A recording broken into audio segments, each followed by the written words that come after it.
যদি কারো দ্বারা রমজান মাসে গুনাহ সংঘটিত হয় তাহলে পরবর্তী রমজান পর্যন্ত সে ক্ষমা পাবে না শুনেছি, এটা কি সঠিক? হযরত বিবি উম্মে হানি রাদিয়াল্লাহু আনহা থেকে বর্ণিত, দুই জাহানের সুলতান শাহানশাহে কন মাকান সাল্লাল্লাহু আলাইহি ওয়াসাল্লামের শিক্ষণীয় ফরমান হলো, আমার উম্মত অপমানিত ও লাঞ্ছিত হবে না যতক্ষণ তারা রমজান মাসের হক আদায় করতে থাকবে। আরজ করা হলো, ইয়া রাসূলুল্লাহ সাল্লাল্লাহু আলাইহি ওয়াসাল্লাম, রমজানের হক নষ্ট করার মাধ্যমে তারা অপমানিত ও লাঞ্ছিত হওয়ার অর্থ কি? বললেন, এই মাসে তাদের হারাম কাজগুলো করা।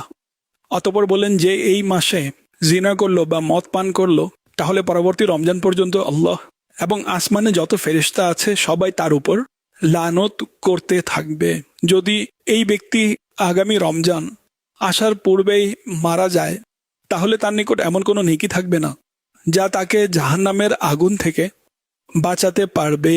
তো তোমরা রমজান মাসের ব্যাপারে ভয় করো, কেননা যেভাবে এই মাসে অন্যান্য মাসের তুলনায় নেকি বাড়িয়ে দেওয়া হয়, অনুরূপ গুনাহের ক্ষেত্রেও একই বর্ণনা রয়েছে।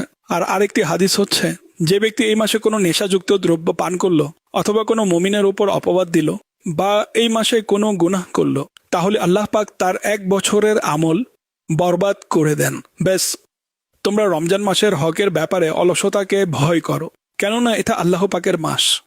আল্লাহ পাক তোমাদের জন্য 11টি মাস দিয়েছেন যেন তাতে নিয়ামত দ্বারা পরিতৃপ্ত হতে পারো এবং স্বাদ যেন নিতে পারো, অর্থাৎ স্বাদ উপভোগ করো। আর নিজের জন্য একটি মাস নির্দিষ্ট করেছেন, তাই তোমরা রমজান মাসের ব্যাপারে ভয় করো। এইভাবে 1 বছরের জন্য ভীতি প্রদর্শন করা হয়েছে।